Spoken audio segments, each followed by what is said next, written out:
Welcome world to the PlaceLabs LabCast as part of the London Festival of Architecture 2020. To give you an idea about PlaceLabs, we're an open space and a creative community, and we exist to cross-pollinate ideas and actions to make better places. So we're a collective of creative practitioners who work across different disciplines, all related to place, but we're kind of a crew of unusual suspects here at LFA because none of us are architects. And really PlaceLabs exists to do just that, to open up the conversation around placemaking. Anyone in the PlaceLabs crew, just give us a wave and we'll acknowledge the team. So PlaceLabs is built on the concept of collaborative thinking. And so in each edition, we invite 3 creative provocateurs from different backgrounds to explore a cross-cutting theme with us around place. And then we open up a discussion to everybody else in the room. And so in this edition, we're talking power shift in places and placemaking. And it's incredibly timely as we're seeing these shifting power dynamics across, cities, streets, parks, all across the world. So today we're really excited to extend this conversation worldwide and to bring in perspectives from Austin in Texas and Goa in India, as well as London, which is our host city.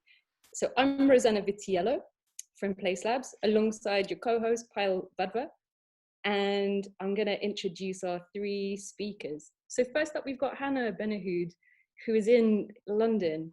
And Hannah's an architect, an artist, and she recently found herself a kind of unexpected activist. Her work explores gender and youth, among other subjects. Hannah, say hi. Hello, everyone. Thank you so much for having me. No, total pleasure, total pleasure. And then we're going to go all the way to Austin to meet Meredith Bossin. And Meredith is the Director of Engagement at the Waterloo Greenway Conservancy, which is a beautiful, wondrous cultural parkland in the heart of Austin, Texas. Hey, Meredith. Hi, everyone. It's great to be here. These are real backdrops, by the way, guys. Is that there? And Ayaz Basrai, Ayaz, you're not actually in Mumbai, you're in Goa, but who knows? You're a man who's in 2 places at once. Ayaz is a designer, he's an architect and a co-founder of the BusRide studio in both Mumbai and Goa. And he focuses on design that's both social and speculative. So he's not only taking us to India, I think you're going to take us to the past and to the future as well. So that's cool. So 3 great speakers. Before we kick off, a couple of lab rules, just for the crowd. In the first part of the LabCast, we'll be hearing from our 3 panelists, and because we're all about discussion, we want, however, to keep things moving. And so we'd ask you to please put any questions you have in the chat, and we'll be posing them to the speakers and kind of monitoring that as we go. The second part of the LabCast, in the open spirit of PlaceLabs, everyone becomes a panelist. And so it means we'll be extending the floor out to all of you for conversations with the crowd. We'll also see your faces too. So again, if you have questions afterwards, you'll have the chance to pose them directly and really see it as more of a conversation rather than a Q&A. But first, as we're at the London Festival of Architecture, we're going to take the world to London, and we're going to hand over to Hanna, who's going to give us a tour. Okay.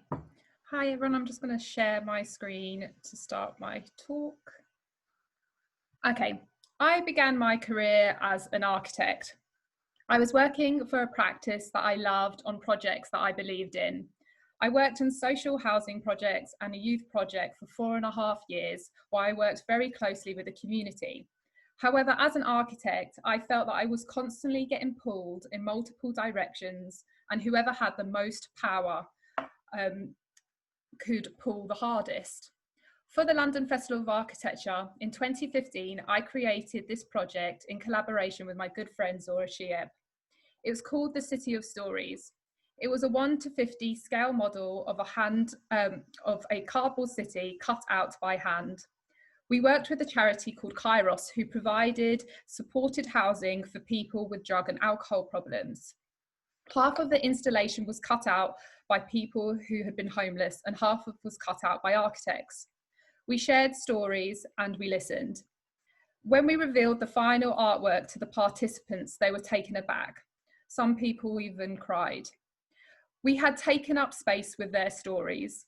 We made people stop and notice, even just for a moment. And we celebrated their recovery. We invited others in the industry to talk about the importance of social housing and the relationship it has to homelessness. It was at the end of this project that I realised that art had a way of elevating voices and taking up space in public in a way that architecture does not. Maybe it's because the powers that be don't really care about art, but that was absolutely fine for me, because in this first time in my career, I was being pulled in a direction that I wanted to go. So I began my own studio, dedicating my time to creating art with engagement at its core that tells stories from voices that are not heard. I try to use the power of art to manipulate space in an unconventional way.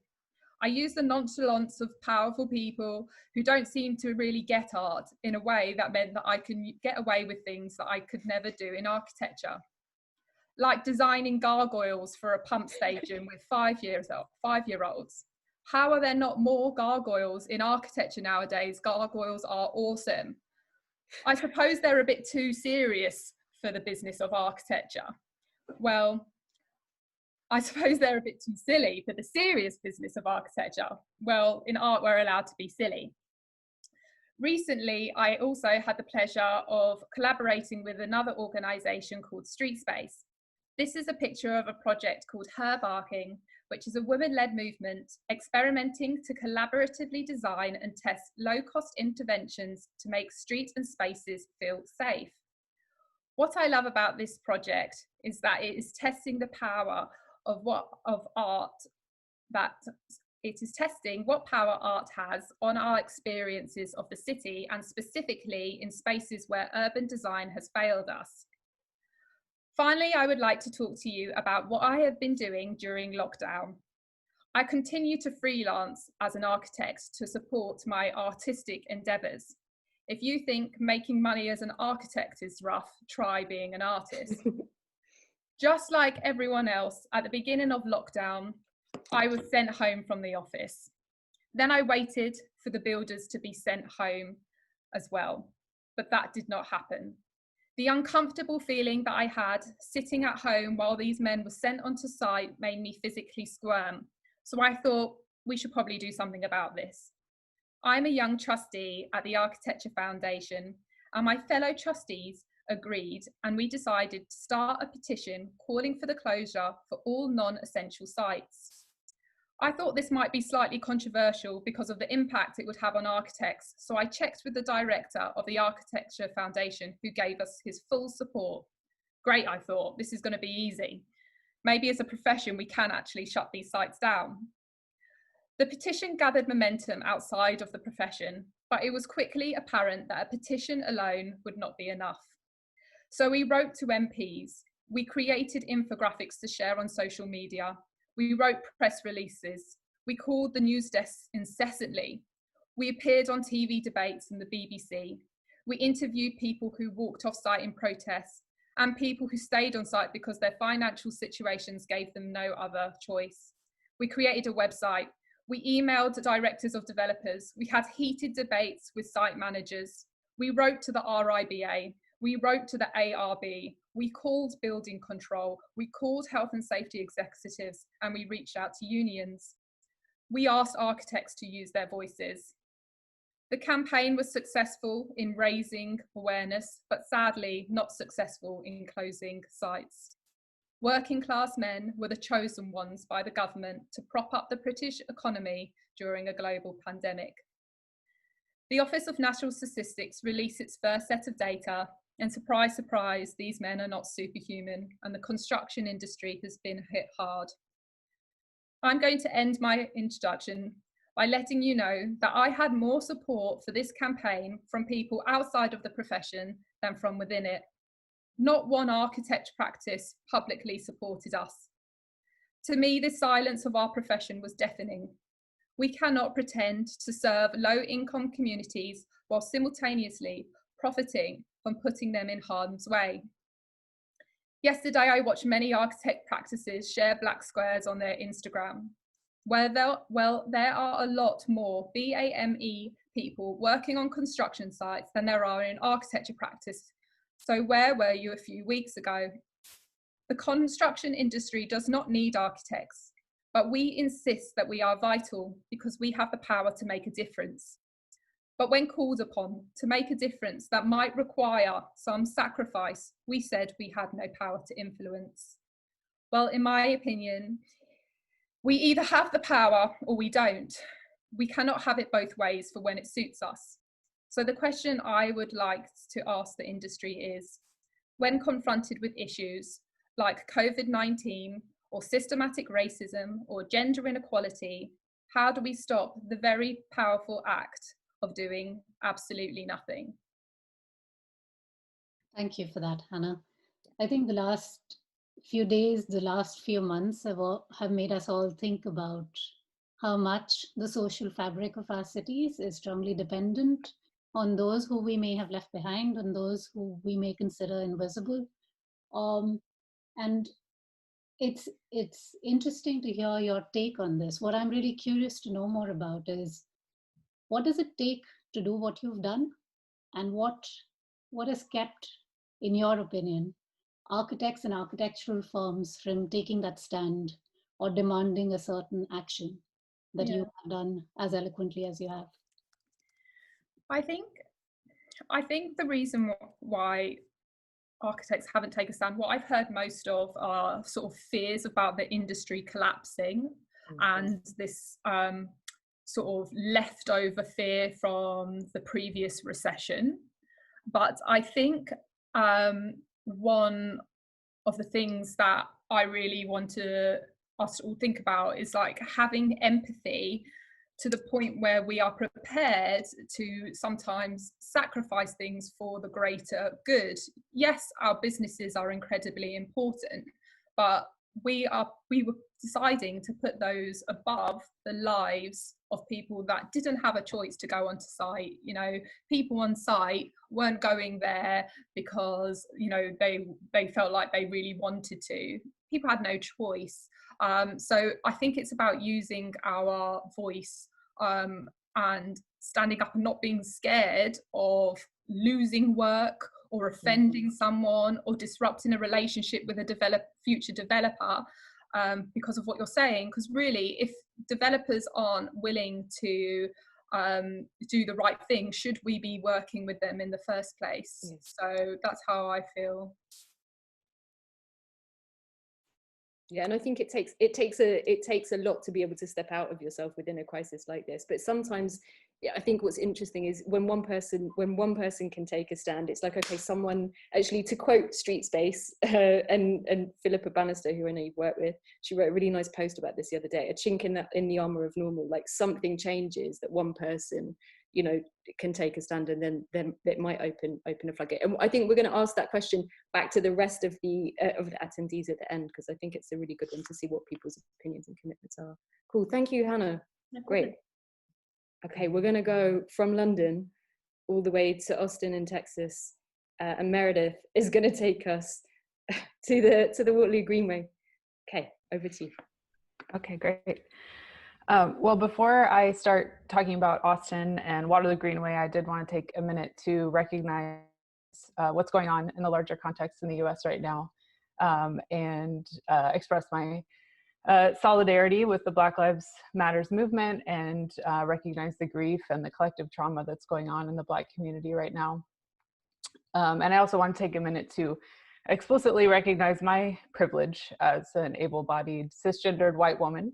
I'm going to be talking about issues of equity, and I wanted to make that clear that I understand my the privilege that I have and the platform that I have, especially in this international forum. So just wanted to get that sort of set that stage. I know we're going to be talking about that a little bit more in our group discussion, but yeah, so let's go to Austin. Okay, so usually I'm speaking to a more local audience, and so I start with Waterloo Greenway, but I wanted to take a step back and talk a little bit about Austin. At Waterloo Greenway, we went through a rebranding process last year, and we had a different name previously, so I'm going to talk a little bit about that, but we are in the heart of Austin and out of this world. And to a little bit more about Austin, an original map of Austin from 39. That's when the Anglo settlement was founded, and upon founding it was known as Waterloo before it had the name of Austin. So that is part of how we got our name, Waterloo Greenway. We wanted to be grounded in the history of Austin, but also forward thinking. We don't have a greenway in Austin yet. As you can see on the right here, this is Waller Creek. So through the eastern edge of downtown Austin. And so it really was, Austin was platted between Waller Creek here on the right and Shoal Creek to the west. And so it was part of the initial founding of the city. And so it has a long history in Austin, but as it stands now, it's in a very degraded low street level. And so it is a very forgotten landscape. And part of our project is to bring vitality back to Waller Creek. And so a little bit about Austin. I'm sure a lot of people have heard things about us being the live music capital of the world, the fastest growing cities in the US. We often appear on a lot of top 10 lists for being, the greenest city, most college educated. We're the home of South by Southwest and Austin City Limits Music Festival. But I wanted to also, have of a nuanced introduction to Austin on the skyline comparison that you see there. That's just 2005 to 2017. So there's been huge amount of growth, not just in the downtown area, but in the residential areas as well. And there have been a lot of inequities as a result of that. So there's a lot of prosperity, but there's also a lot of economic segregation. It's one of the most economically segregated in the US. It's also one of the fastest growing cities in the US, but it's also losing Black population, which is unique for a fast growing city in the US. And the graphic on the right there shows that Pflugerville, which is a suburb of Boston, is actually seeing a rapid increase in Black population. And there are a lot of reasons for that, but part of it is the affordability issues that we're facing. And I'm going to reference I-35, which is a freeway that runs through Austin quite a bit. So I thought we should have a visual here. On the eastern edge of downtown, Waller Creek, where our project is located, is just a block west of, and this has been a symbolic dividing line in the city for a long time. It was constructed in the 1960s. And so part of our work at Waterloo Greenway is to ground ourselves in the history and the of the city and understand that, we are part of a project that affects how the land use patterns of the city. And so there is a long history of inequity that puts us where we are today. I-35 is one of those, but certainly redlining, many other forces that are in transportation and land use patterns throughout the city. And that is part of the result. Today's reality is partially resulting from some of those land use decisions. And what you can see here are two maps using 2017 data that show 35, which runs here. I mean, it's still very much a dividing line, despite rapid gentrification on East Austin. You still see concentration of neighborhoods of color and lower income east of 35. Okay, so Waterloo Greenway, as I mentioned, we're just west of 35 now. And you can see the green area here is where the Parks project is located, and the white line is Waterloo. And so what we're doing is building parks in places that there have either been existing parkland that has been neglected or fallen into disuse, and then adding new green space to connect 1.5 miles through the downtown area. And I just wanted to show some visuals of Waller Creek. It's definitely a revitalization project. There are of infrastructure from the 70s, but the creek itself is in poor health. The creek bank is going to need a lot of work. And so there's the environmental project, building the parks, and then connecting the trail network as well. And so this is the extent of our project, and we're taking it in phases. It is a very large project. And Waterloo Park is our first phase, and it is under construction right now. And so this is a recent aerial. So it's project has been in the works, depending on where you hit the start button. The Conservancy has been around for now. but certainly there's been interest in Waller Creek and creating a connector downtown for a long time. And Waterloo Park, the park that you see here, has been around since the 70s. So we're really excited that we're getting very close to opening. Before COVID hit, we were scheduled for a November opening. Now the construction is on track. We have kept our site open with added precautions, but there's a lot about what does it look like. If the park is ready for it to have that public value. We know we're seeing parks being a really important space right now. Or is there a time that we wait to have a little bit more fanfare so that we can bring the community together? So our mission at Greenway is not only to build the parks, but also to program them. We work in partnership with the city of Austin, and what we're doing is for the benefit of all. So we talk about the environment, we talk about play, health and wellness, and community engagement as all part of our mission. And about, I'd say 2 or 3 years ago, we really started talking more explicitly about what that benefit for all meant, because there's a lot to unpack there. And I'm really proud that we've developed an equity statement with our community engagement committee and with members of our board to express explicitly our commitment to equity and how we understand our role in the context of Austin and green space and park space as well. And part of that, a big part of what I focus on programming, and I think is a huge tool that we have to build a more equitable space and to build a place that feels safe, that is safe and welcoming for everyone. And so we have 4 pillars of our programming, and all of our programs roll up to one of these or one or more of these themes.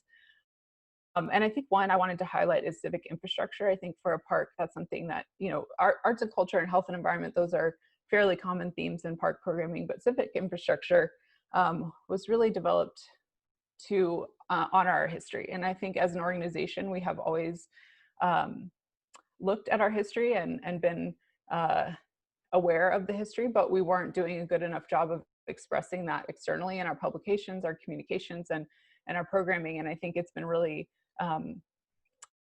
for us to do more to show that we are taking the history into account, and it's part of the inspiration for our programs and the arts and cultural programming that we do. And so we don't have the park space open yet, but we haven't let that stop us. We have a new office and outdoor space that we can program. So 2019 was the first year that we had that year-round space that was built to be the home of the symphony, as was really not being heavily used. They're doing a lot more programming out in the community. And so we've been able to use that to programming, but also for community partnerships. And there's so many great organizations doing work in Austin, and space is at a premium. And so if we can provide space and to people that have growing audiences, that's something that we're very interested in doing. And just a quick mention of Creek Show. This is our signature program. It's something that I'm very proud of. It's grown in 6 years from about 1,000 attendees to over 60.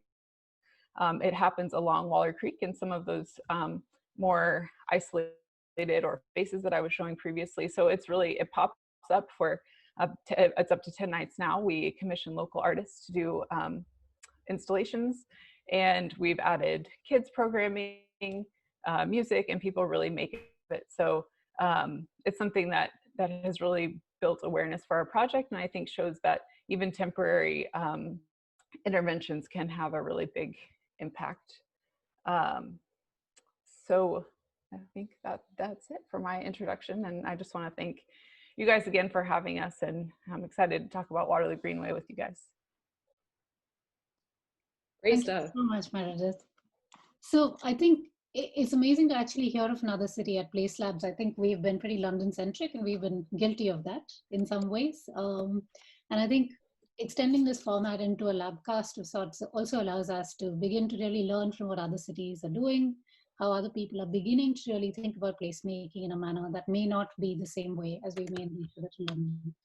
I think what stands out most for me as you define the context for us, Meredith, is the need for actually thinking about programming and program at large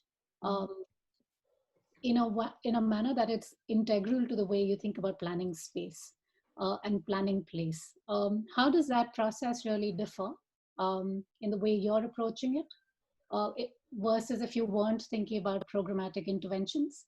And how do you really begin to engage with different kinds of groups in the city that allow you to draw a certain kind of person in who otherwise wouldn't have engaged with a development such as Waterloo Greenway?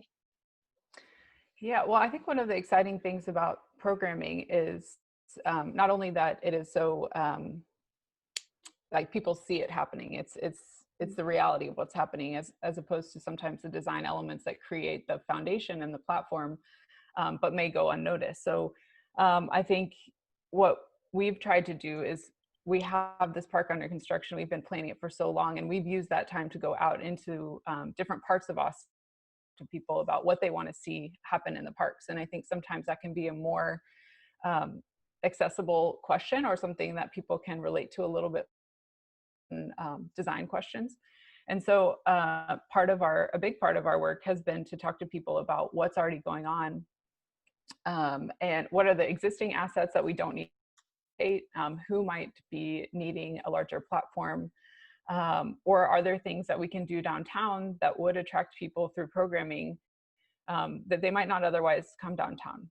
So downtown has a few anchors in terms of entertainment districts, but it certainly does not necessarily, in terms of its programmatic offerings, appeal to everyone. There are not a lot of desks for families, for example, downtown. And so I think programming, it can be that bridge that really turns a place into a destination, someone that might seek out an experience downtown that wouldn't otherwise.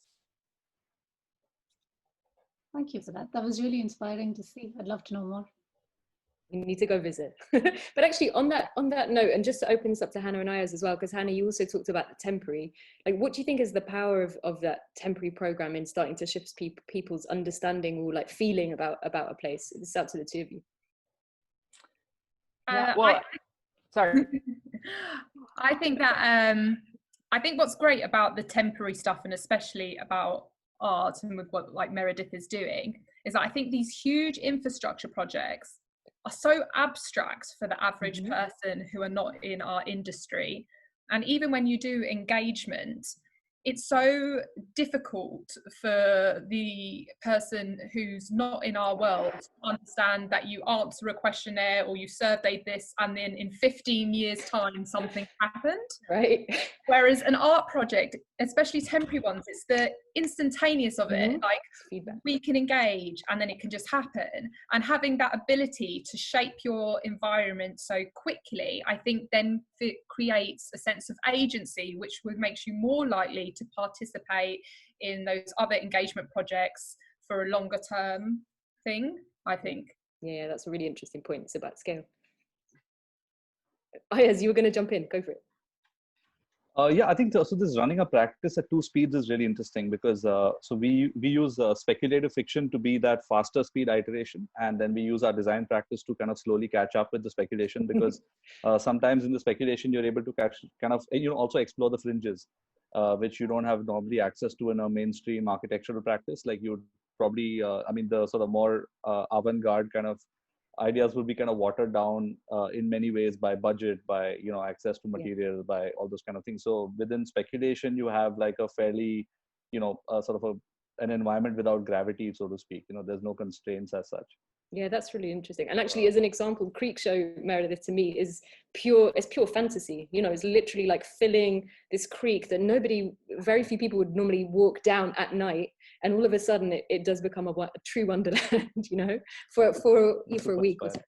Yeah, in the first year, we did 2 or 3 blocks, and there's an underground tunnel that's usually gated, and just working with the city to open that gate and allow people to walk 3 blocks along the creek instead of at street level where there are, sometimes dodgy crossings. Even just that like unlocks, I think, what this is used for, and that it could be used for commuting, and it was a week long, but it still was sort of unlocked the imagination.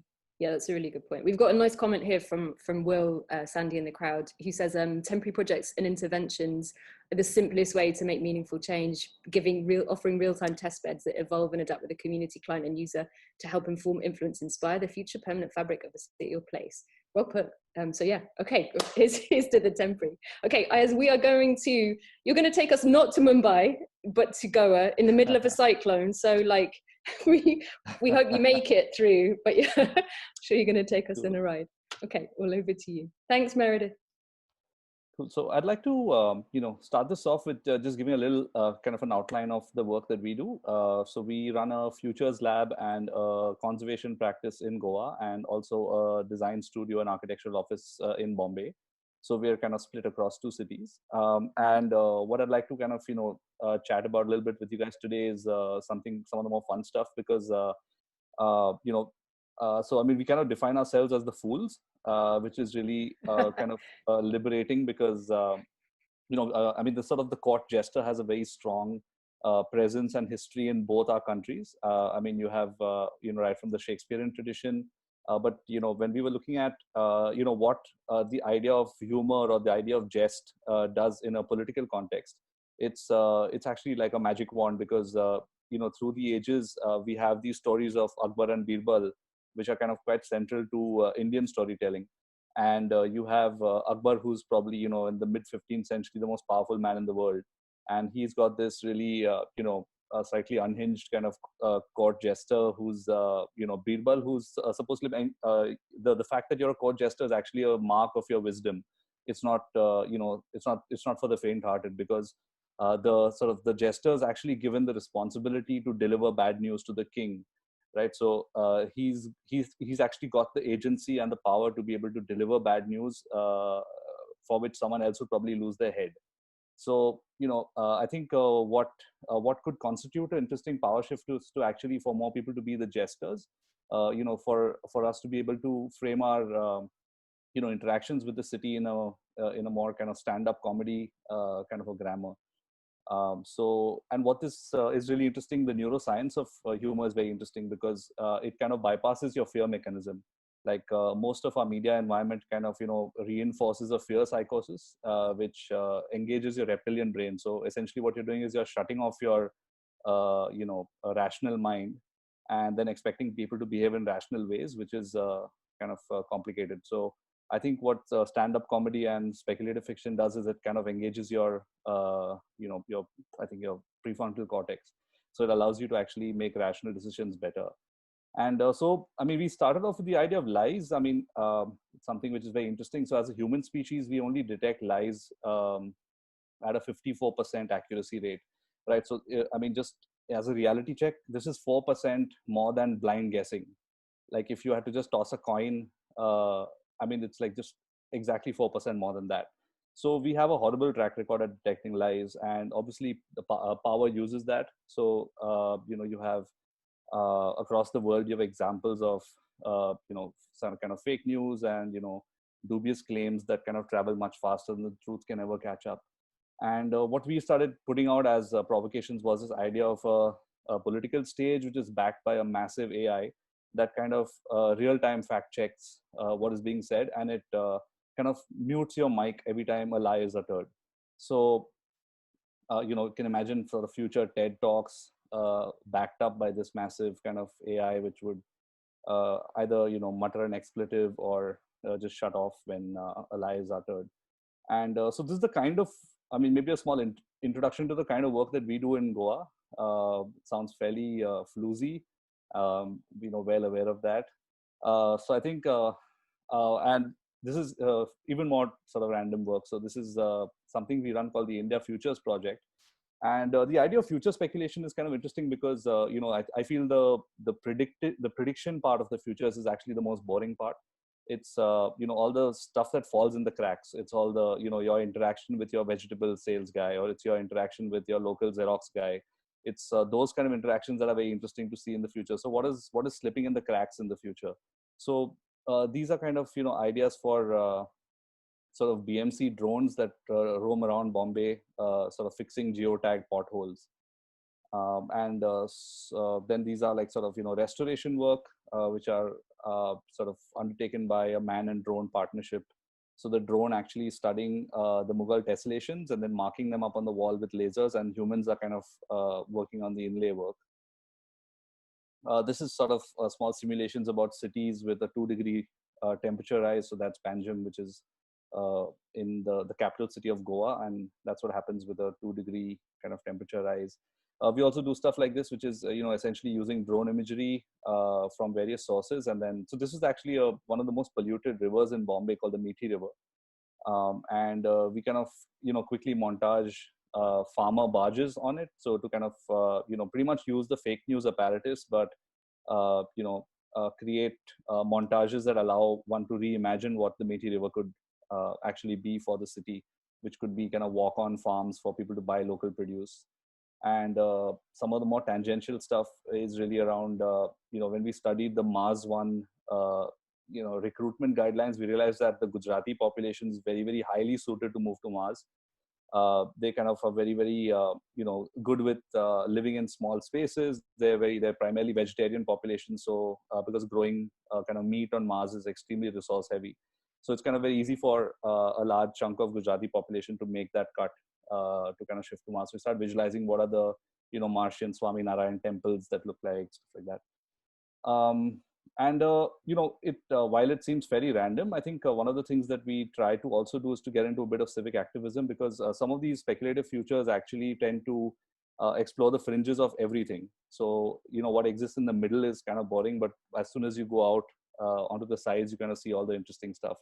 And one of the large infrastructure projects that Bombay as a city was kind of subjected to is this large coastal road that's coming up. It's, at great taxpayer expense. And what we realize is that when this information comes down from the planning authorities, it comes in very, very opaque drawings, which have multiple errors and discrepancies, which are kind of designed to confuse, people who are studying them. And what we decided to do as a group of 6 architecture studios in Bombay was to actually start visualizing these large infrastructure projects and to see what they look like. So I completely get Hannah's point about why these kind of large infrastructure projects become so tough to visualize. And what we started putting out is actually renditions of what this would look like on the cityscape. So this is one of the iconic Bombay kind of visuals of the Haji Ali, which is one of the most widely used promenades in the city, and that's the sort of before and after kind of a thing once the interchange comes up.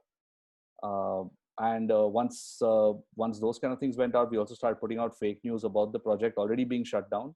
So we actually invented citizen complaints about their buildings foundations being shaken because of the piling.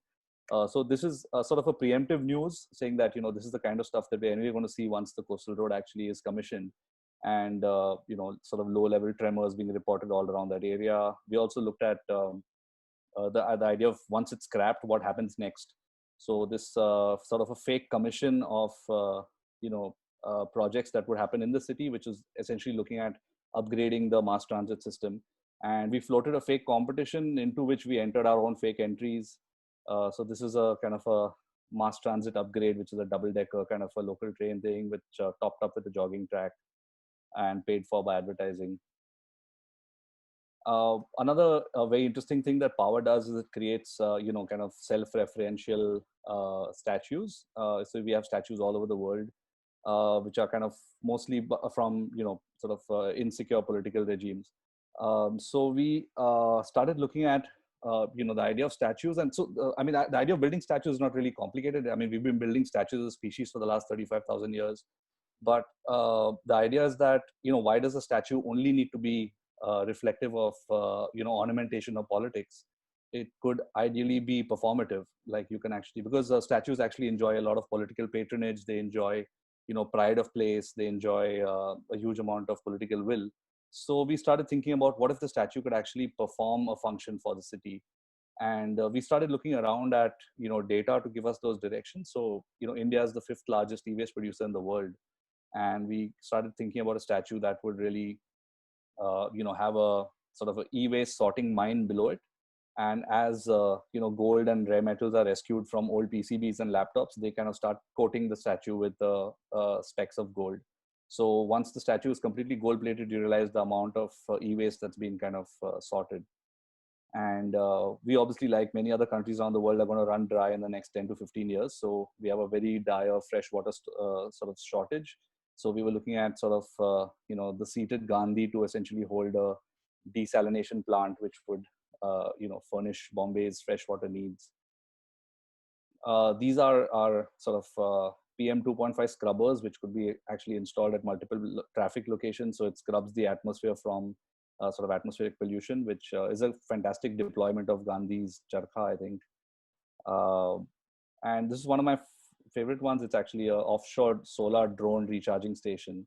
And what it does is through the day, it's kind of storing solar charge, and it kind of disperses many drones all over the city to kind of, fix potholes, deliver things, come back at night and kind of dock. So yeah, that's a little bit of what we do. Thank you. Thank you. That was really interesting to hear. For all the time that I've known you, Ayaz, I think this is fascinating work to want to get to know more. I think the big question for me really is, how does change manifest off the back of speculative and social fiction that you're beginning to tease out in the current environment in India? And who do you find to be most impacted by the work that you're doing today? Yeah, thanks. So I think one of the things that we're really finding powerful is collaboration, because some of especially for the coastal road, we were working off data which was developed by this Bombay-based collective called CSA. So they do a lot of the on-ground activism. They kind of they submitted this beautiful report called "The Social Ecology of the Shallow Seas." So there are a couple of these activist reports that inform the speculative fictions, right? And in the case of the coastal road, something really strange happened is that some of these random WhatsApp kind of groups picked up these fake news articles and started circulating them. So they were actually submitted in the High Court petition as a citizen voice. And so the group actually managed to shut down the coastal road project for I think a matter of 6 to 8 months. I mean, it's obviously a temporary victory, and there are many other sort of forces at play. But so I do believe that speculative fiction has its place in the scheme of things. It may not be the primary kind of thing, but I mean, to answer your question, I feel we need to support lawyers who are fighting PILs in the court. That's really where the kind of buck ends. This is fascinating stuff. I know we've got someone who was speaking with us at PlaceLabs in our last edition in the audience, who was also talking about the power of speculative fiction and really beginning to think about the futures we could want to live in. We've got a list of questions that have been trickling in, and I'm going to lean on Rosanna to start looking at where we pick this one off first. And as Rosanna goes through that list, Hanna and Meredith, I think I just wanted to extend this question to you. How far are you beginning to explore, I guess, social fictions or the understanding of what could be in actually driving forward the work that you want to do today? I'm not sure. Is that an okay answer?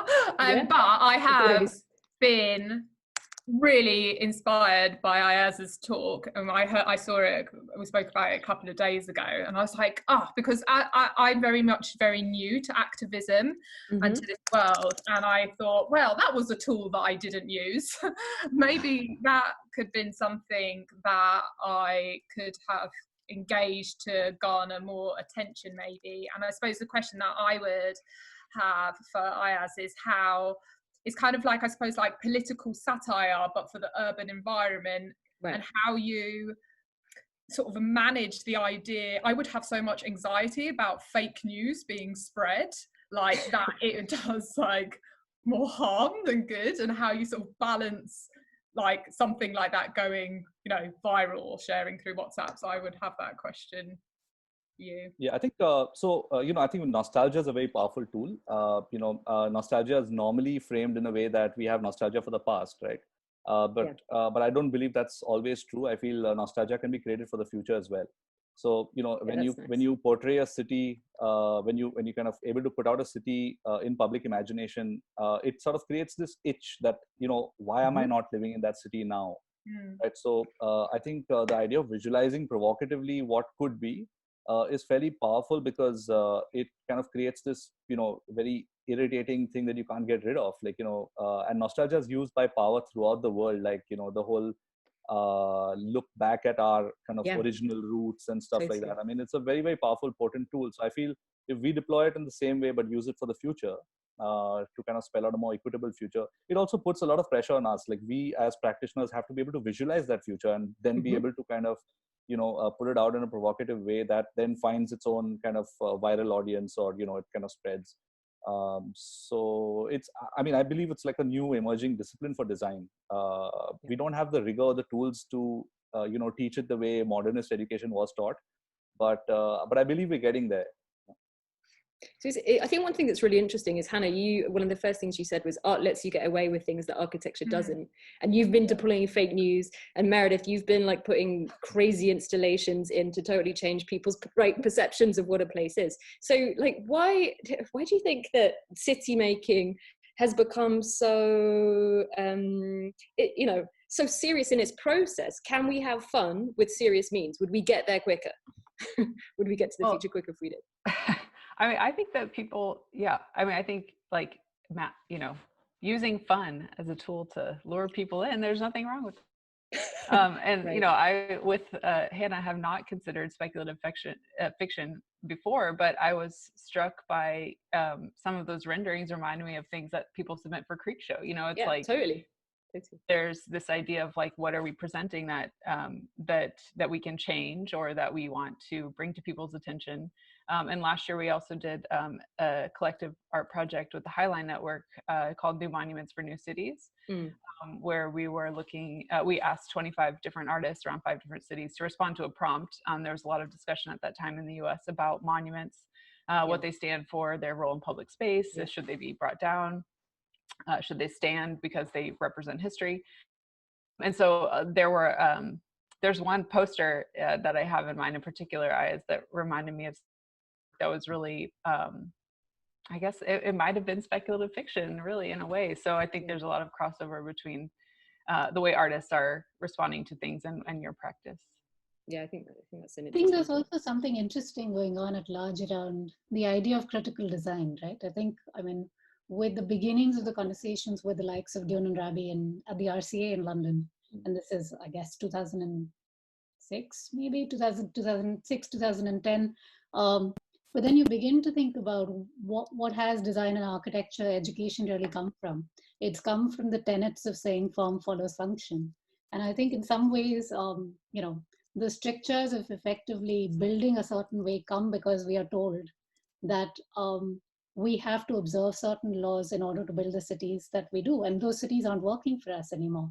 And it's really interesting to see how the means of activism, the means of engaging with communities, the means of interpretation, the means of speculative fiction begin to tease that out and effectively shift the polemic of architecture, begin to shift, I guess, the pedagogies of architecture, the pedagogies of placemaking, because that begins to derive a completely different meaning when you go through education, and also in a world where you possibly don't.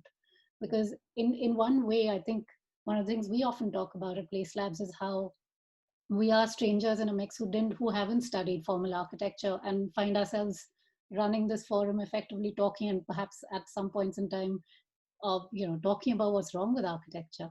And how do you begin to bring different voices in the room, and how do you not only go after what is wrong with architecture but building cities at large, because what may be right with architecture may not be right with policy making. So there's interesting things in the mix there, and I think policy has a big role to play Yeah, that that's architects have nothing, they yeah. can't often control. And I think beginning to engage with legislature, beginning to engage with people who actually make those rules is quite interesting to begin to, Yeah. I guess, decipher. There's also, I think, some of the metaphors that we create for cities, right?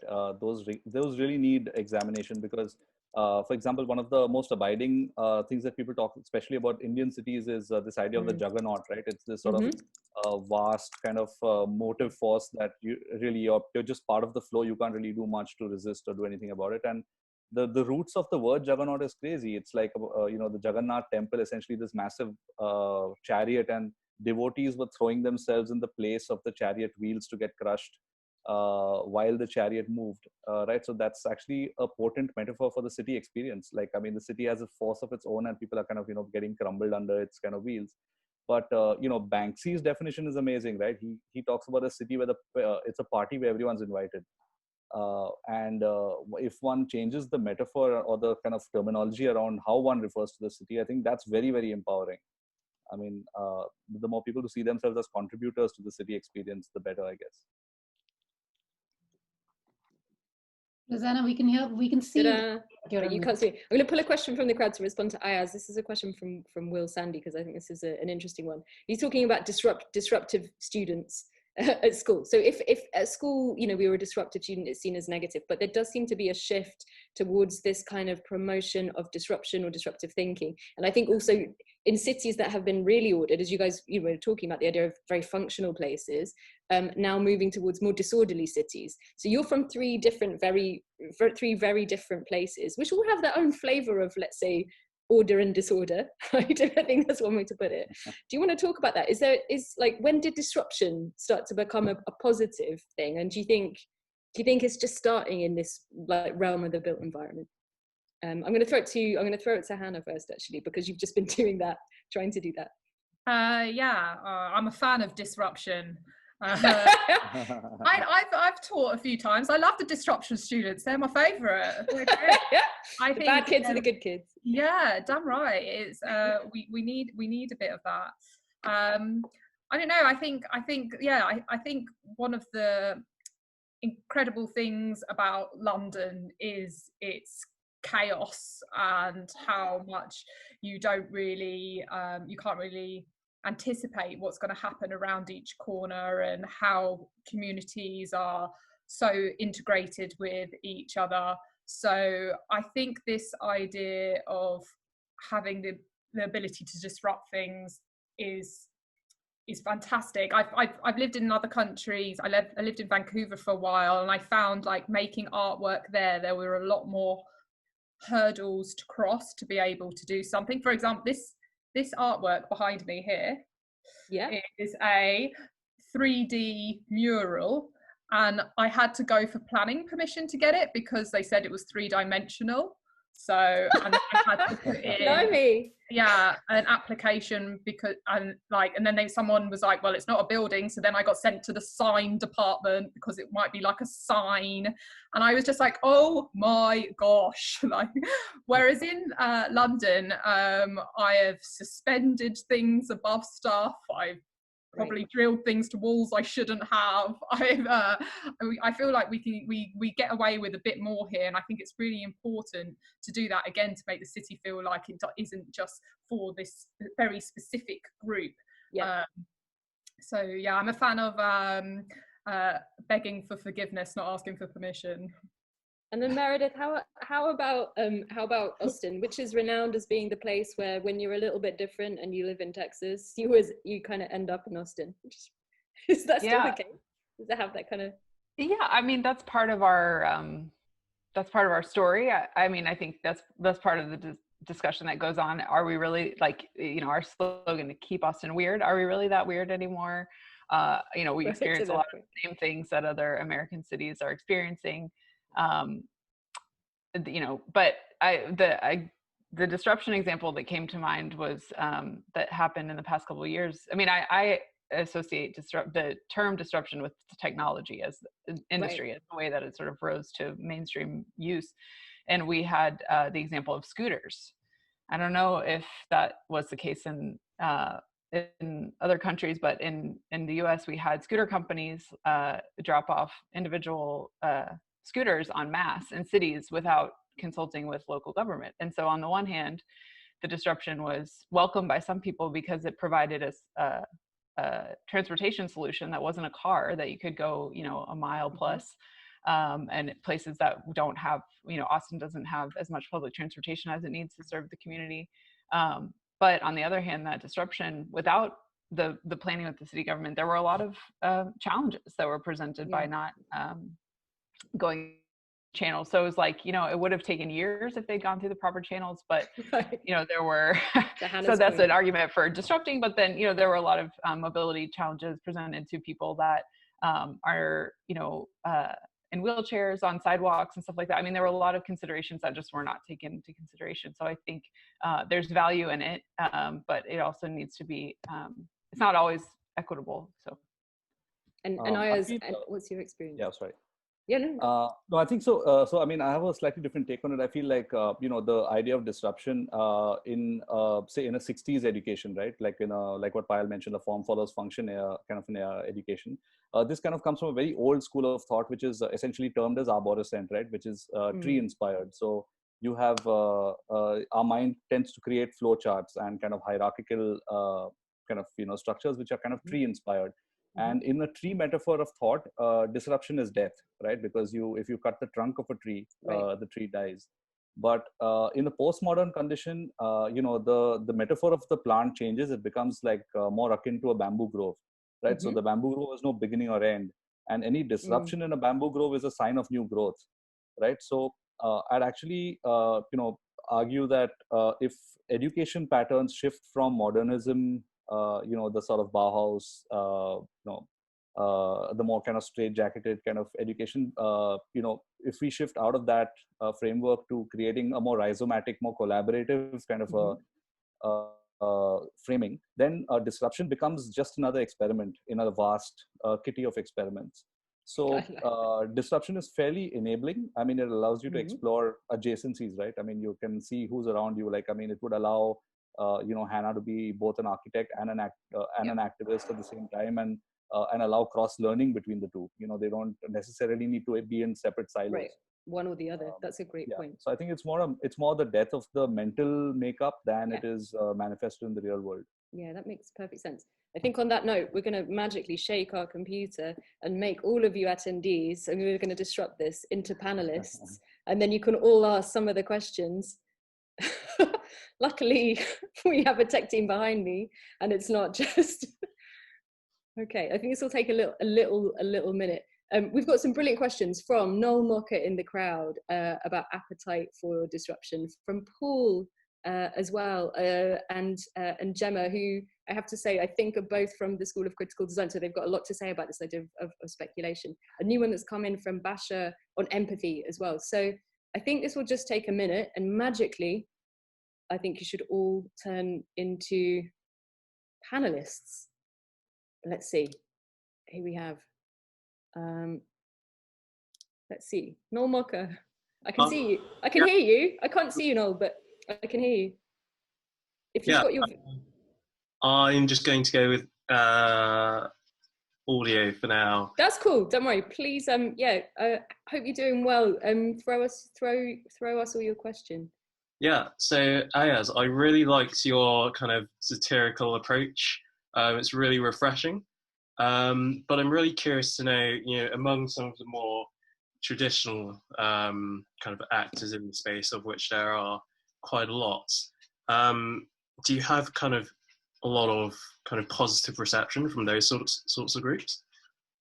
So I think we plug in at different stages in the activism cycle. Sometimes, so a lot of our current collaborators, both in Goa as well as in Bombay, are essentially architects who've kind of shifted over to either full-time activism or using sort of available student groups to look at signature campaigns and developing consensus around large infrastructure projects that either are misguided or in the case of the coastal road, completely crazy deployment of public money.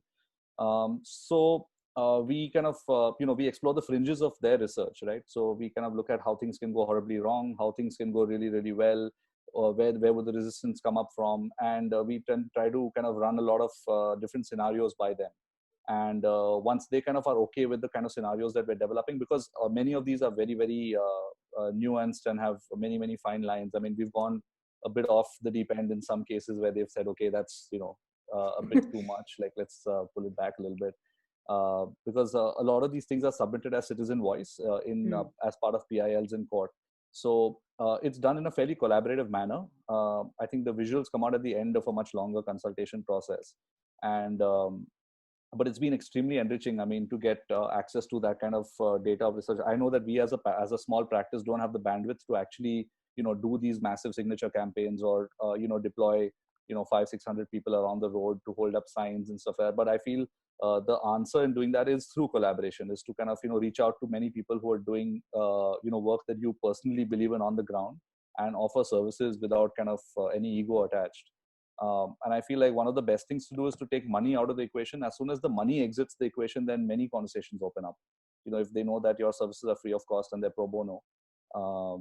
I mean, to give you a sense of some work that we're doing right now with craft in the post-COVID kind of situation, because the Indian artisan community and the traditional crafts community is one of the most highly affected communities in the post-COVID world.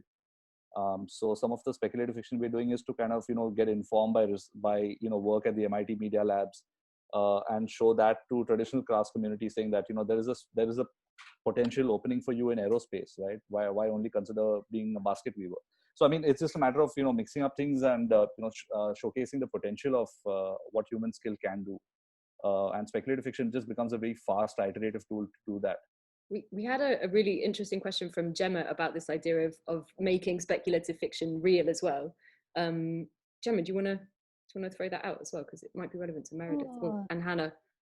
Yeah, I mean, I think all three of you are sort of playing with the ideas in different ways around prototyping and speculative fictions. So I guess I had a question around, because a lot of the things, Ayaz, that you were showing were visualizations, and I wondered how tangible you make these things. Like, do you ever build these things for people to interact with? Do you make real prototypes for places?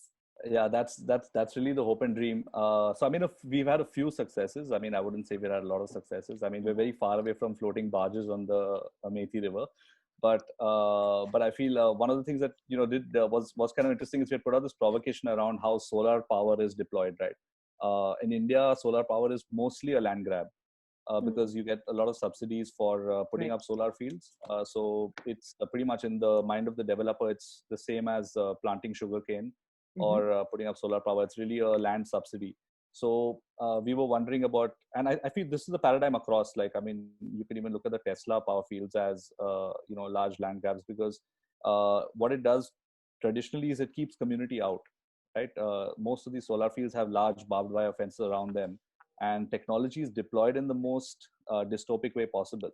So I feel if one had to and in India, you're replete with examples of, problems being solved in beautiful ways.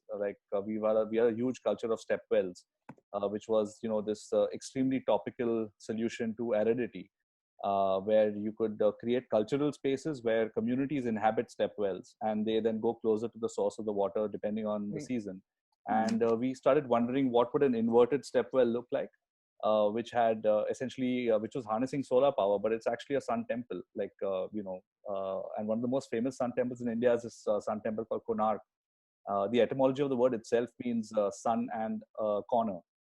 It's almost like an invitation from the from the sort of 12th century to kind of build temples with solar power, solar panels. Right. So, I mean, we got a couple of inquiries from solar panel manufacturers after that. There you go. Nice. Visualize some of these, structures. They've obviously much smaller commissions, but the idea was to kind of, they wanted to explore the community aspects of solar power. So there are some small successes, but I feel we need to do a lot more work. And Meredith and Hanna, just thinking about some of the work that you guys were working on, things like the herb barking, in essence, was a sort of a new way of looking at the future of barking, to try and see if you could encourage a sense of safety, or, rather than fear in a public space. Like, how do you then take that forward? What's the sort of the next step, to Gemma's point?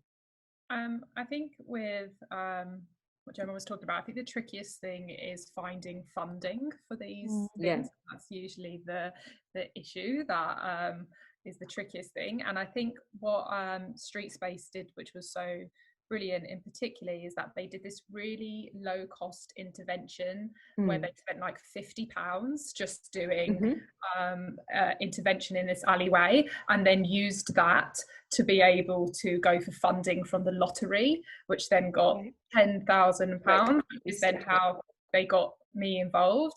And then now they've got this bigger body of work that they can use to then try and get more money and do research and see and see how things work. So I think, Gemma, like when turning these like big ideas that you have into reality, it's the easiest way I think I've seen it done is by doing these little small things and then like build on it and build on it and build on it to try and That's a really good point.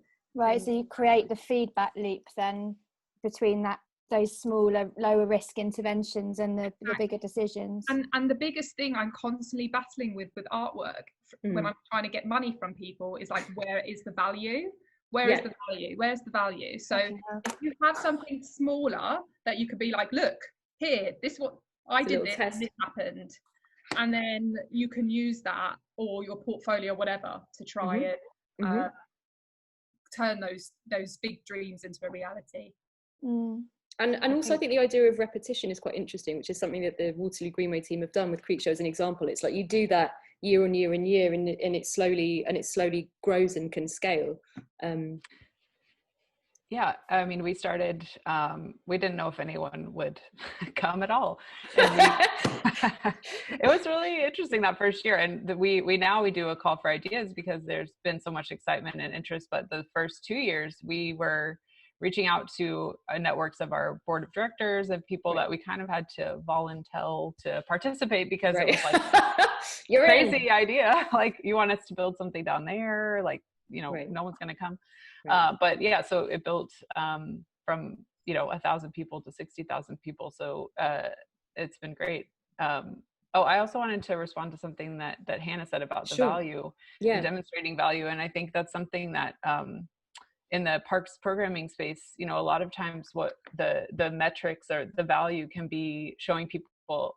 Showing potential sponsors or partners, like the number of people that have attended, like Creek Show attracting that many people has been such a banner achievement for us. But I think it's going to be interesting to see in in COVID and post-COVID times, like that may not be a suitable metric. Like that may not really harness. I mean, it probably doesn't in pre-COVID, but there may be interest in new metrics that show what is the value outside of just driving large numbers of people. And there may start to be more value in sort of qualitative metrics about things that are connecting people as opposed to just having like a mass of people that you can show have been attracted to something. Yeah, that's really interesting. We've got a question in relation to this idea of financing that you guys keep bringing up from Neha Payal. Neha, are you there? And would you like to ask this question directly? Or maybe not. Otherwise, we'll read this out and see what people think. So the idea of speculation being about empowering, as it's not based on any financial imperative and it's unconstrained, but what's the reach? Is it ineffective because there's no informed client? And is that almost offensive that the client themselves won't pay you to do that? What position is the audience in for making real positive change? How does the audience become a part of that speculation? That's quite a tough question. I mean, I think there are, for us, like with the Creek Show example, I mean, I think in terms of the client, so to speak, I mean, I think one of the challenges that we've had is we get a large audience, but making sure that people understand the meaning behind it, because it can just be like Instagram eye candy kind of thing. Yeah. And so how do we, and that's something that we continue to iterate on and continue to, I'm not sure we've fully captured everyone's attention in terms of that they know that a larger project is coming. I think we've done a good job. And I think you see social media, people adding the fact that they're excited about the transformation, that they're excited about the project and not just that one moment. But I think that can be a challenge, is like it attracts attention. Then how do you change that into action, or how do you make sure that people understand what the broader action is? Yeah, that's a really good point. I think what you say there, Meredith, is quite interesting. It also links back to your previous point around metrics and how metrics are really important. And the choice of those metrics makes a big difference to what you consider or deem to be a success or not. Of some of the projects that I've been involved in the past, when it comes to really planning big infrastructural projects that are going to take 15 years to actually come about, some of which have been doom and gloom, and I'm not going to tell everyone what they've been. When you're planning 15 years out, what a new railway project for this country in the UK could mean, and I'm therefore not going to tell you what this project's all about. it's you begin to think about metrics like return on investment that are not metrics that are pinned to those who are developers in the mix, but they're metrics that are pinned to communities that are in the mix. And therein lies the shift in metrics and the shift in changing the way you think about a problem. Because if a community begins to think that they have return on investment of the time they've invested in actually telling you what they need, and they begin to see that progress, even if it comes over a 15-year period, that's a completely different way of thinking or articulating a return on investment metric versus what a developer would seek. And I think in that framing, in those semantics, lies a certain power that people who are responsible for these big changes can begin to influence. Because at the end of the day, I think even when we talk about when we speculate about the futures we want to live in, I think it's really interesting to start thinking about what are those things that we deem to be a success, and what are the things that we would consider to be the first best step that we can take in the right direction, because those steps can be many, and those steps may not come from the people who are the drivers of that change, but may come from elsewhere. So on that point, this is a good question, a good way to lead into this. So Meda has a question which is about reaching a larger crowd, i.e. not us but elsewhere. Meda, are you there? Maybe. It's really, I don't know if Meda's calling in from India. It's really quite late. Okay, we're gonna Payal, I'm gonna hand it to you if you want to take that. Sure. So can you see it? This is an interesting one. So it talks about the idea of rhizomatic systems for education, which Ayaz, I think you floated earlier. And I think what Meera is trying to ask is, coming to the digital world where we are in today, how do you collaborate greater learning? How do you collaborate towards better learning, better cross-pollination of narratives? And how do you begin to reach out to larger crowds so that you don't end up in an echo chamber of sorts? Hi, Payal. Am I audible? Yeah, you are. Yeah. Hi. Hi, Meera. Hi. Like Payal rightly said, that was the intent of the question. So yeah, I will like Ayaz to continue with what he was saying. Cool. So yeah, I think it's very powerful. I mean, the rhizomatic framing works really, really well in education primarily. I mean, if you look at, just statistics around Harvard, when they opened up their online course, in the first year, they had more people who attended their online course than the last 377 years of the university combined, right? So I think we're in a very kind of interesting, we're in a very interesting space right now where, a lot of education is, systematically getting more and more accessible, potentially free for most people. I mean, the COVID time is a great time to see that response from online education channels. Everyone's kind of opened up their doors to lots of people who want to kind of get re-educated, reskilled.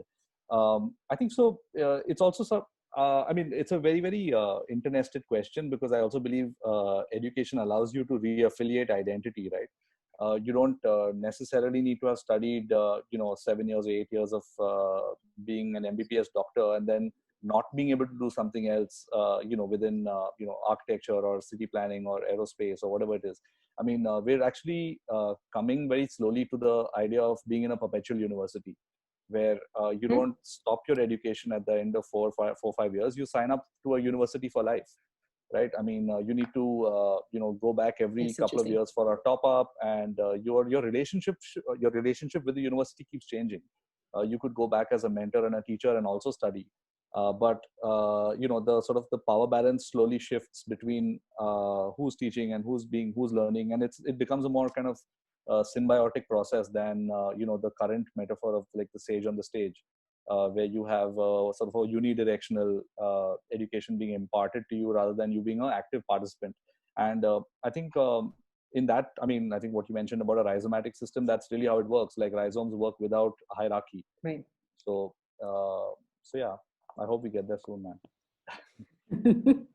I think for us at Waterloo Greenway, there was an interesting, I mean, I think generally the world, we're lamenting that we can't have as much human interaction and contact as we did pre-COVID. Great point. And that is very much lamented. But, and so we at Waterloo Greenway, a specific example, we were about to launch giving all kinds of tours, hard hat tours, because we're so excited to show everyone Waterloo Park. And so it was really hard to know that we wouldn't be able to do that and some of our other programming.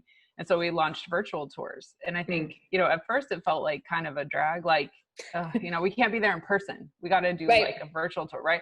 But then we ended up having, you know, Rosanna joined us from London. We've had people from New York that wouldn't have been able to be there in person. And so I think, and this panel is a great example. Like I'm talking to people that I probably wouldn't have if we weren't living in this new reality. So I think there is an opportunity there to reach different audiences and larger audiences, because, you know, if everything's digital, then we can reach much further.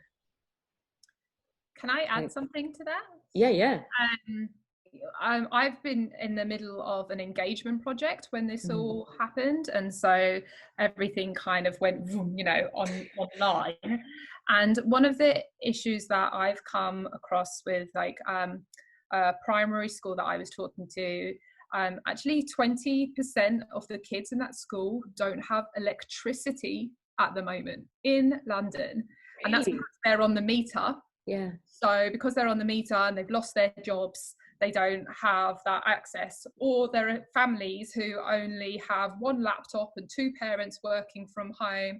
And so like all this sort of like online learning is fantastic, but there is this huge part of the community that have been excluded because they don't have that they don't have the stuff in place to be able to connect with that. And I think it just really highlights like things like Labour, who previously said free internet for all, and everyone sort of rolled their eyes, like how important things like that actually are when we move everything online. I think now moving forward post-COVID, there's going to be so much more blending of engagement and all that stuff, and we have to be like hyper aware of who has access to that and who doesn't, because it does reach a wider audience, but only if you have the privilege of, you know, having those tools. Yeah, I think that's a really great point. And I think one thing that it highlights is that, you know, there are visible power lines and then there are invisible power lines. And actually, at times, those invisible power lines are almost more divisive in some ways, because people, as you were sort of saying, don't really take them seriously until something happens, until a crisis happens. And very often the people who have the power to change them are not those who are experiencing that, you know, that to the detriment. And I think it's a really important point to remind ourselves of, you know, putting ourselves in other people's shoes. And I want to take another question from the crowd in relation to that, and I'd like to direct it first to you actually, Hanna. It's from I think it's Rachel Basher Franklin or Basher Franklin, and I'm not sure which. I don't know if she's there or he's there. Let's see. It's basically about empathy, and the fact that you know, emotionally driven design and people driven decisions are important.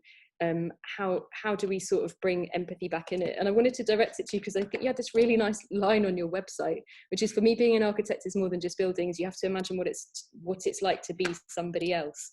So how do you sort of see the role of empathy in your work? What kind of, you know, tools do you use? How do you do that, and how can you encourage other people to do that? Yeah, I think that is absolutely huge in the world of engagement, to have empathy. And I think it's the reason why I said that is because every day when you're doing design work, you know, even if it's little, if you're doing a house extension and you're thinking, okay, I'm a mother of 3, where am I going to put my scooter? Where am I going to put that? When I come in, the kids have gone to bed, where am I going to sit and have a glass of wine? Like, even if you're doing tiny projects, you have to imagine what it's like to be someone else. And I think that empathy is needed on more of a radical scale. And I think for me, that's what hurt me so much about the lack of action from architects when it came to closing sites. And, you know, sometimes I thought, oh, poor architects, if only we had some power to do something.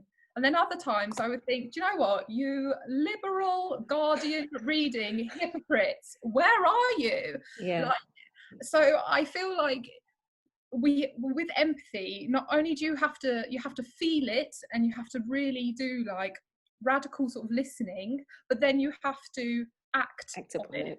You have to do something. Like, it's still like not enough to just be like, oh, that's awful. Like, we're not going to change anything like that. And I think with what's happening with Black Lives Matter, that's really highlighted that, you know, like, we have to do more. It's not enough. anymore to just acknowledge. We have to go above and beyond. So I think empathy, it should be taken seriously in schools, in like an architecture school. We should really like take this idea of understanding other people incredibly seriously, and the way you do it, it's just like how you would, I've seen this question on a few times on panels, how do you do it? I don't know how to answer how you talk. You just relate, right? You just talk to people like that. It's not like we're not that crazy, like people aren't that different, like, you know, but you have to have those real conversations. And I know when I worked, there was a bit of a collective groan whenever the word consultation was banned around the office. You're like, oh God, you know, I've got to go and speak to the real people. But like, just go and don't think, like, it's such an important bit of the job, and you can just go, you know. And I think the way that you do it is very important. That's why I love doing it through artwork. But you know, whatever, have cups of tea, go to the pub with people, however you do it, we need to get out of our little bubble of people and really understand the real experience of others. Yeah, it's a great point. Great point. There's a couple of questions that you guys on the panel had, thinking about that sort of shift of, you know, how will we move forward in this recommendation. Meredith, you had one to the crowd about about COVID, what's coming next. I want to offer it to you to throw it out because we've got about 5 minutes left. Sure. Well, and it was on the theme of disruption, which already came up, but I was just curious from people that are here with us, if you could have one system or one aspect of urban life be completely disrupted and sort of come back in a new form altogether as a result of what's going on, you know, what would that system or that aspect of life be, and how would you reimagine it coming back? That's up to everybody. If anyone wants to offer up. Hands up for disruption. Anyone? Are you all totally happy to just go back to the way things were? Maybe you are.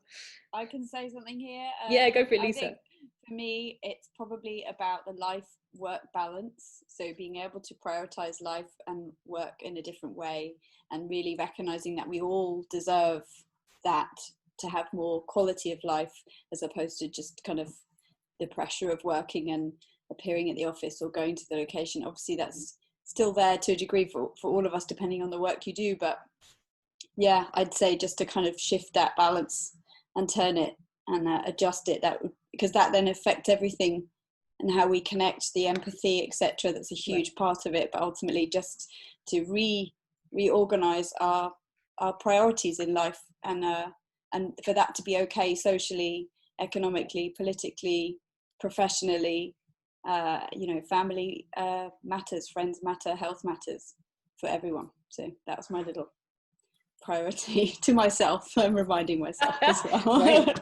Thanks, Lisa. Thank you. I couldn't pick one, which is why I struggled to answer. But I think one thing that, and I'm living in a new city that's not really my own, so it's all quite interesting for me. I'm connecting with somewhere when it's not in its normal state, but I've really enjoyed seeing a lot more informality in the city, and that's play, nice. and just dwelling and hanging out in ways that I've not really seen before. I'm in Amsterdam, by the way, and I think, you know, this is a city overloaded with tourism as well, and going down into the city centre, which is normally just jam-packed full of people kind of on a budget, throwaway, disposable experience, and seeing people sitting on the streets in picnic chairs and having conversations and bringing food out of their houses in these places that are normally unbearable. And I just think I'd like to see some of that stay. But I don't know how you formalize that. Maybe that's exactly the point. You can't. Yeah, maybe that it goes back with the to Ayaz's point of defining ourselves as fools, and humor is the magic wand, and Hannah's point about getting away with things. In some ways, I think you're throwing the rules out. We've got a nice comment from Will. Will, do you want to throw that out as one closing thought? Am I unmuted? Yeah. No, you're here. Cool. Yeah, I guess it's just about mindset and culture, really. We've been living in the other world prior to this, and I think we've got a real opportunity to make some big changes. And whether you're making a change to your extension, or you're painting your front door, or you're changing the high street or the city, everyone complains or they get a bit uppity, and it's only when they start to really see the beauty and the changes that they kind of go, oh, this is quite nice. And so there's a huge disruption going on now. Provocatively, it's an opportunity, as I said to some of my colleagues, to really be disruptive, because a lot of people are going, I don't really know what to do. And so if you can be agile and flexible, you can really start to make some interesting waves in all areas of the work or life, really. I guess it's a catalyst to recognize the big wave at the top, the climate change, really. Right. You know, this is connected to all of us, our nearest and dearest, or work or whatever, but I mean, COVID, that is, but climate change is always tomorrow. So, you know, if we can use the same collaboration and cooperation we're working globally to solve COVID-19 against climate change, then we'd be making some huge changes, and that'd be really exciting. Yeah, some huge difference. It's a really interesting thought that I'm going to use to segue into, I guess, what is going to be my closing question to everyone who's on the panel. I think there's so much that's changing, and there's so much that's changed informally. For what I can speak of for myself, I've gotten to know my neighbors who I never knew existed. And that's been amazing. It's been amazing to really get to know people and suddenly begin to find those random encounters in the street that you had just forgotten could exist. But you then begin to realize that the structures of your city, the way your cities are planned, are perhaps the reason why you don't know your neighbors. Going back to my usual grouse, and for everyone who's been to PlaceLabs before, you find me gravitate towards policy often. For everyone on the panel, what is the one policy in your city, or the one thing in your city you wish would change at the end of this? And how would that make a difference? Should we start in the same order as we went earlier? Yeah, Hannah, sure, yeah.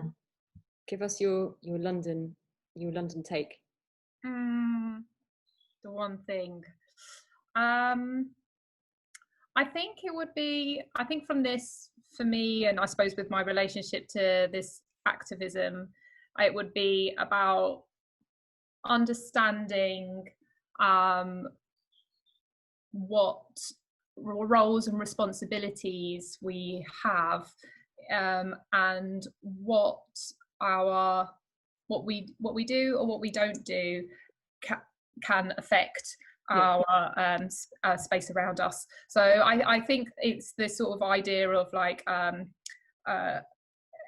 agency, and making sure that a lot of us have gone above and beyond. We've not just known our neighbours, but maybe we've gone shopping for our neighbours, or maybe we have donated to charities for the NHS, or we've clapped for carers. You know, we've gone above and beyond, I think, what we used to contribute to society. So I think that kind of spirit, I think, would be something that I would love to keep beyond this. Yeah, going that extra mile. That makes sense. Brilliant, thank you for that. Meredith, I'm really curious to know what policy changes you're wishing would just make things so much nicer where you are. Yeah, well, I've been, one of the power shifts that we've been seeing is the different roles of federal, state, and local government. And I think, during the COVID emergence in particular, we were seeing state governors at a platform that they haven't been in the US in a while, the lack of leadership at the federal level. And I think when it comes to thinking about how we're going to make concrete change related to police brutality, I think, we'll see in November if there's change or not at the federal level, but I think we're going to have to look to local change. And I think it can be overwhelming, but I think, it's also hopeful to have that power closer to you on the local level. And I wanted to give one example that I read about yesterday evening was the Minneapolis Public Schools have cut the contract with the police department. Yeah. And so there are levers that are not, that was inspiring to me and hopeful to me, because I had been thinking like, well, what can we do that will really make a change? So I think looking to those levers that you have locally, even, more than we have previously, would be something to look for in the future. That's really, and I think to Hannah's point, it's about what you do and what you don't do. That's quite an interesting thing to say, hey, this isn't okay anymore versus that's okay anymore is as powerful in sometimes. Great. Thank you for that. Ayaz, I'm curious to know what you're wishing away at the end of this.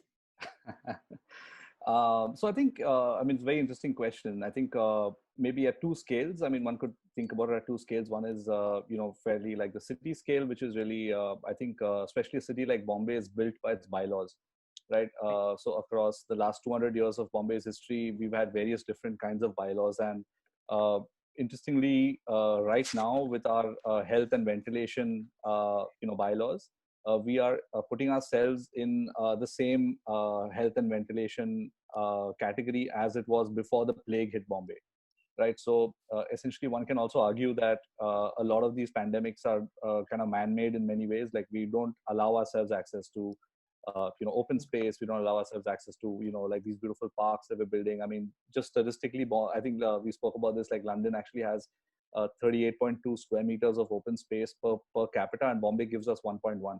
Right, so there's a huge difference in city experience.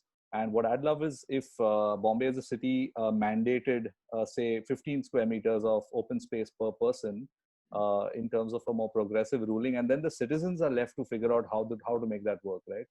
Because I don't think these kind of changes come top down. A lot of these changes come bottom up, and we'd be able to retrofit our terrace gardens.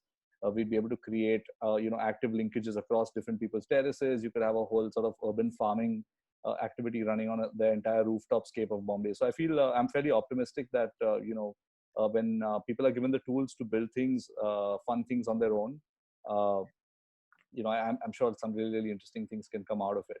And at a more personal scale, there's something really interesting called a sphere of influence. Like, all of us have a sphere of influence that we draw around us. And depending on which city you're in or what reality you're in, the sphere of influence kind of changes, right? So in Bombay, you're quite happy for 4 people to sit on a seat meant for 3, because your sphere of influence is really the extent of your own skin. And you don't mind, someone else coming and, I mean, pretty much your head is in someone else's armpit for the entire duration of a transit to work. But I feel if everyone kind of extends their sphere of influence by even 6 feet, right? Like you just make the conscious decision today that I'm going to take care of the 6 feet of space around me. Your city changes overnight, right? So it's really a matter of everyone just extending themselves that much more. To kind of make sure that people's sphere of influences overlap. So yeah, it's for me. I can only begin to imagine what that's going to do to Bombay. Bombay is definitely not half as green as what we can see on your screen. Well, on that very positive note of extending spheres of influence, I think I've got lots to thank the group that actually put this together, the other co-founders that Rosanna and I have, and I think this is a good moment to say thank you. So for everyone who's listening to us for the first time, and for everyone who's been to PlaceLabs before, we've been doing this for about 2.5 years now, coming up to 3 almost. And we've been doing this, we came together as a group because we felt that there was a need to talk about equal and equitable cities and how one begins to make these cities if you're not in and from that particular profession of the built environment. And what can you really do to begin to change the drivers that effectively change the way the city absorbs you, the city interacts with you. It started off as a conversation in a restaurant, and it's now become a forum where we bring lots of people together. There are 6 co-founders who've brought together PlaceLabs, and I think Rosanna and I have lots to thank of the likes of Sam Oxley, who is somewhere, and Sam, if you're here, do wave at all of us. Sam, Dan Moskrop, Lisa Jones, who you heard from earlier, and Julian, who's been helping us really pull all of this together. If all of your screens have worked seamlessly, it's all of Julian's doing. That's 6 of us. PlaceLabs happens in regular editions. We try and do this quarterly, but that's when we can actually meet in person, and I can't wait for that time to come back again. But what we've found through this moment of actually going digital through London Festival of Architecture, who are our sponsors, is, well, not our sponsors, they are our platform for this one, yeah. Is effectively us being able to think about different formats.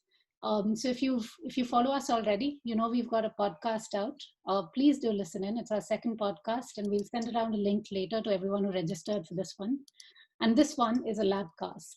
which means that we can actually begin to explore this format in many different ways and perhaps do this more often. Do look out for us.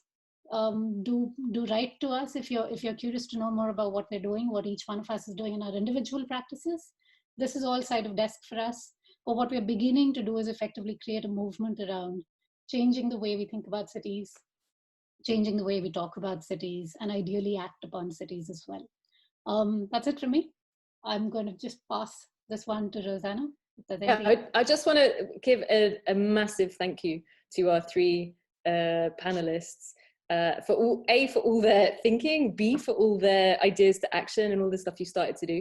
And I want to extend that out to all of you, in fact, as panelists. What I'd like to say is actually the point about PlaceLabs is it's not just 6 people, it's anyone who's here and, you know, is involved in the conversation. And so I'd encourage you to take some of the things that that people have kind of thrown out today and start to think about how you can change things and how you can make that happen.